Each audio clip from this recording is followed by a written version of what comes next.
President Trump's aggressive tariffs sparking global economic turmoil to the administration's immigration crackdowns and Trump's fights with judges. The president is making many in his own party nervous. While most Republican lawmakers are sticking with Trump's agenda, at least one is reaching across the aisle and teaming up with Democrats to stop part of it. Republican Congressman Don Bacon of Nebraska and Democratic Congressman Josh Gottheimer of the great state of New Jersey, that's my home state, are pushing a bill to, quote, return Congress's constitutionally authorized role in setting and approving U.S. trade policy. Congressman Gottheimer and Congressman Bacon, both members of the Problem Solvers Caucus, join us now. Gentlemen, thank you for coming to the weekend. Congressman Bacon, tell us more about this bill and why you and Congressman Hurd chose to side with Democrats on this. First, Article 1 of Section 8 gives Congress the authority over tariffs and taxes.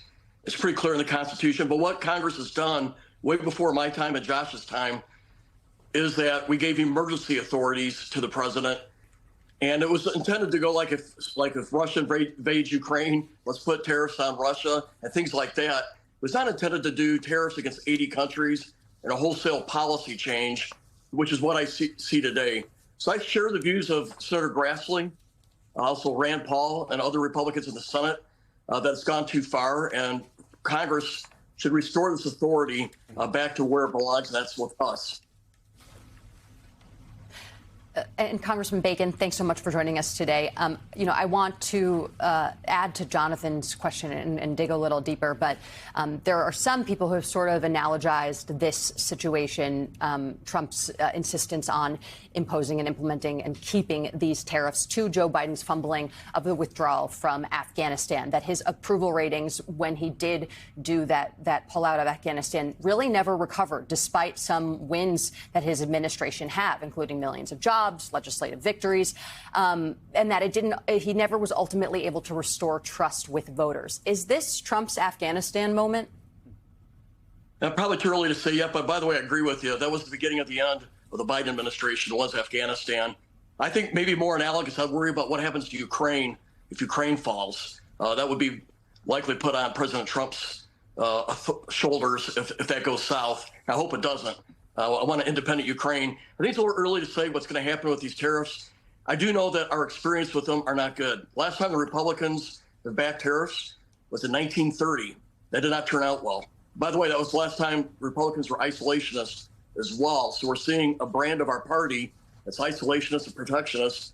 We haven't seen that since the 1930s in our party. And I'm an old-fashioned conservative. I believe in free trade. It should be fair. I do think the president, if I was in that position, I know I'm not, I would have maybe targeted and worked on China and the bad actors. But to go after all of our allies and do 80 countries at once, it's analogous to fighting a three-front war, right? It puts us at a disadvantage. So I would have been more strategic. I would have negotiated with our European Union allies and tried to work this out before we go into a tariff war. But that's what I would advise. But the Congress, James Madison, I should say, never intended to let one person wage a wholesale tariff war, turn it on, turn it off, turn it on. He intended Congress to be in charge of this, and it's time we get it back. Congressman Gottheimer, you're part of the Problem Solvers Caucus. You're constantly working to try to talk with Republicans, get bills together.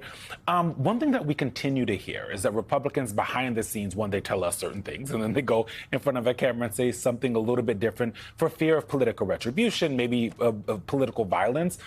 How difficult has it been in this first 4 months of this Trump administration to get Republicans to sign on to bills, to get them to stand up and really take back the power that the Constitution gives Congress?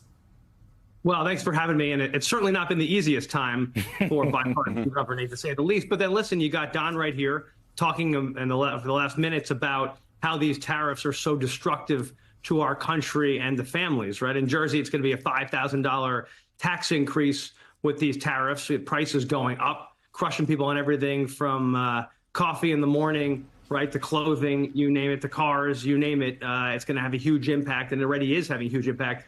Of course, in the first 100 days, crushed the market, hurt people's retirement savings. So I think that the chaos that an impact that Don's talking about is right. I mean, you're seeing, and this is why we introduced this bipartisan legislation to say enough. You cannot just throw and claiming to use emergency powers and emergency authority tariffs across the board at once, wreaking havoc on the economy and people's savings and the price they're paying. So that's the kind of bipartisan work we need, and I'm grateful, obviously, that Don's doing it and speaking out about this critical issue. In an interview that will be aired in full tomorrow, Meet the Press moderator Kristen Welker had an interview with President Trump and talking about the fears of recession and what Wall Street has been saying about those fears. I think we have that clip. Let's play that. I want to get your reactions on the other side. Some people on Wall Street have expressed concerns that the possibility of a recession is increasing. And I want to know what you think about that. Are you comfortable with the country potentially dipping into a recession for a period of time if you are able to achieve your long-term goals? Well, you know, you say some people on Wall Street say, well, I tell you something else. Some people on Wall Street say that we're going to have the greatest economy in history. Why don't you talk about them? Because some people on Wall Street say this is the greatest thing that ever happened. Well, that's what I'm getting at. That's what I'm getting at, though. It's the same question. Yeah, there are many people on Wall Street say this is going to be the greatest windfall ever happened. And that's my question. Remember the this. long term. Yeah. Is it okay in the short term to have a recession? This. Look, everything's okay. What we are, I said, this is a transition period. I think we're going to do fantastically. Gentlemen, I would love to get both of your reactions to this, but Congressman Bacon, how concerned are you that the president is he right to downplay the fears of recession, especially when there's a growing cry on Wall Street that a recession is coming? There's surely mixed signals right now, and I think Josh pointed out some of the things that have already occurred when these tariffs began. But for the first time in about 4 years, our economy contracted last quarter. If it does that 2 quarters in a row, you're officially in a recession. And so we are pointed that way. Now, also, we've had some good numbers on employment this week. So I would say there's some mixed signals going on right now. But when I talk to car dealers here in Omaha, they say if these tariffs aren't revised, the average person is going to pay $5,000 more to buy an American car, let alone a foreign-made car. But an American car will cost that much more because a lot of our parts come from all over the world. We're got a globally sourced manufacturing for cars and many other things. I have many businesses, just like Josh was saying, they're probably going to go out of business if this doesn't change soon. One gentleman, his whole store is Christmas lights. It's one of the best Christmas light store you'll ever see. It's a beautiful store. But all those lights come from China, so he doesn't have time to find other sources. So it may drive him out of business. And there's just so many examples of this. And it is creating a lot of disturbance. And if this is your livelihood, it's scary. And Congressman Gottheimer, if this is your livelihood, this is serious and this is scary. But is this something that Democrats, just crassly politically speaking, can use to their advantage to show the American people that what's coming out of the administration is indeed hurting them? Well, listen, I never want anyone to hurt. And, and when I'm talking to families and diners or to small business owners, they're panicked because there's chaos. There's no certainty. They don't know what's going to happen the next week. They don't know if their orders are going to come over right from overseas, where they're relying on supplies and different things. And so everything's frozen. And that's causing them to either say, hey, I'm either going to go out of business because I can't afford the tariffs to bring in any of the stuff I need to sell to people. They don't know what tomorrow is going to bring. And that uncertainty, that chaos, obviously is having a huge impact, a freezing impact on the economy, which, of course, leads to recession. That's why J.P. Morgan Chase and Goldman Sachs have both said that we're headed toward a recession. Don pointed out the fact that their economy shrank for the first time in years last quarter, which is obviously not the direction you want to be going in. I don't know who President Trump was talking to from the financial world who says things are good, but there's no way to look at any of this stuff and say we're heading in the right direction when prices are shooting up and retirement savings are crashing, and that the stress that's putting on people, especially seniors who are worried about Social Security, Medicare, and Medicaid to begin with. Right. I just got a lot of people, parents and seniors and others who were saying to me, I don't know what tomorrow's going to bring here. And I'm very concerned with my economic future. I'm scared. I'm not going to be able to retire when I thought I was going to retire. So that's what I'm hearing out there. And I'm sure Don's hearing a lot of the same. We got to turn this around. This cannot go forward. It's why our legislation's key. It's time to it's one thing to be tough on China. It's another thing to be tough on our key trading allies and send prices up here. Really quickly, before we let you guys go, I want to look at President Trump talking about protecting Medicaid over and over and over again, and then get your reaction, Representative Bacon, on the other side.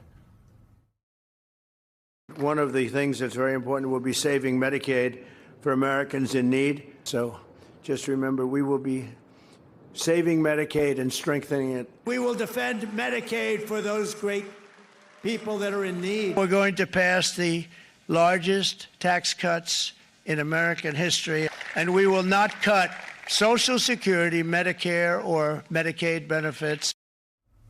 Congressman Bacon, according to Politico, you told the White House you wouldn't accept more than a $500 billion in reductions to Medicaid. And I guess I'm curious, are you worried that what the president is doing there is putting the Republicans in a bind when they're looking to cut things over and over and over again, and when you have the American people saying, don't touch our Medicaid? Well, in this case, I wish more Republicans in the House would listen to President Trump. When I said $500 billion, and Politico sort of got the quote right, not quite though. What exactly was the quote?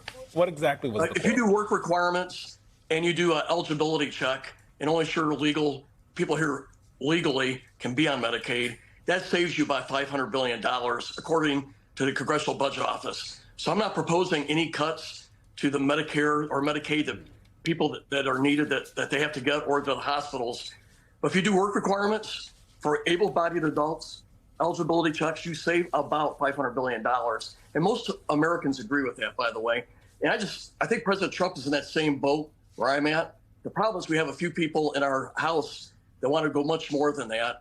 And that's probably ground zero right now between factions of the House right now, trying to get an agreement. And we don't want to really cut taxes more. We're just trying to extend the tax cuts that we had.